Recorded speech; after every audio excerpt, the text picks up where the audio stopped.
This republic had its beginning and grew to its present strength under the protection of certain inalienable political rights, among them the right of free speech, free press, free worship, trial by jury, freedom from unreasonable searches and seizures. They were our rights to life and liberty. We have come to a clearer realization of the fact, however, that true individual freedom cannot exist without economic security and independence. Necessitous men are not free men. People who are hungry, people who are out of a job, are the stuff of which dictatorships are made. In our day, these economic truths have become accepted as self-evident.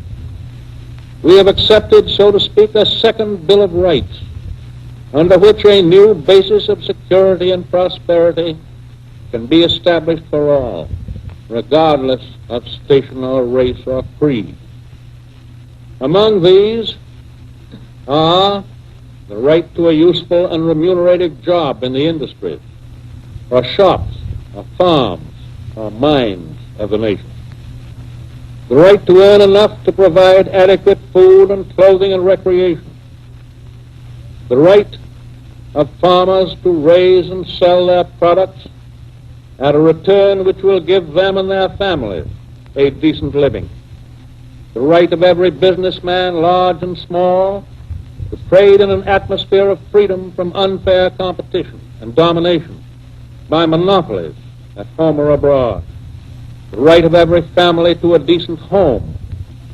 The right to adequate medical care and the opportunity to achieve and enjoy good health. The right to adequate protection from the economic fears of old age and sickness and accident and unemployment. Finally, the right to a good education. All of these rights spell security. And after this war is won, we must be prepared to move forward in the implementation of these rights to new goals of human happiness and well-being. America's own rightful place in the world depends in large part upon how fully these and similar rights have been carried into practice for all our citizens. For unless there is security here at home, there cannot be lasting peace in the world. One of the great American industrialists of our day, a man who has rendered yeoman service to his country in this crisis, recently emphasized the grave dangers of rightist reaction in this nation. All clear-thinking businessmen share that concern. Indeed, if such reaction should develop, if history were to repeat itself, and we were to return to the so-called normalcy of the 1920s, then it is certain that even though we shall have conquered our enemies on the battlefields abroad, we shall have yielded to the spirit of fascism here at home. I ask the Congress to explore the means for implementing this economic Bill of Rights, for it is definitely the responsibility of the Congress so to do, and the country knows it.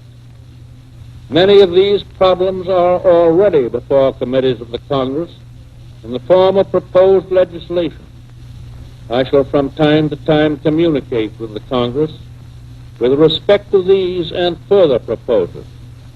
In the event that no adequate program of progress is evolved, I am certain that the nation will be conscious of the fact. Our fighting men abroad and their families at home expect such a program and have the right to insist on it.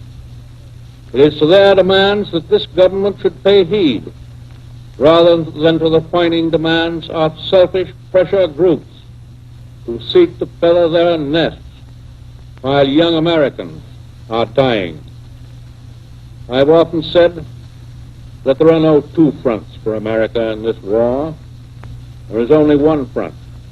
There is one line of unity that extends from the hearts of the people at home to the men of our attacking forces and our farthest outposts.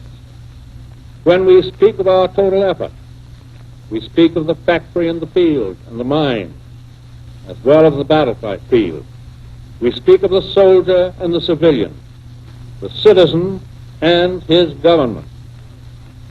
Each and every one of us has a solemn obligation under God to serve this nation in its most critical hour, to keep this nation great, to make this nation greater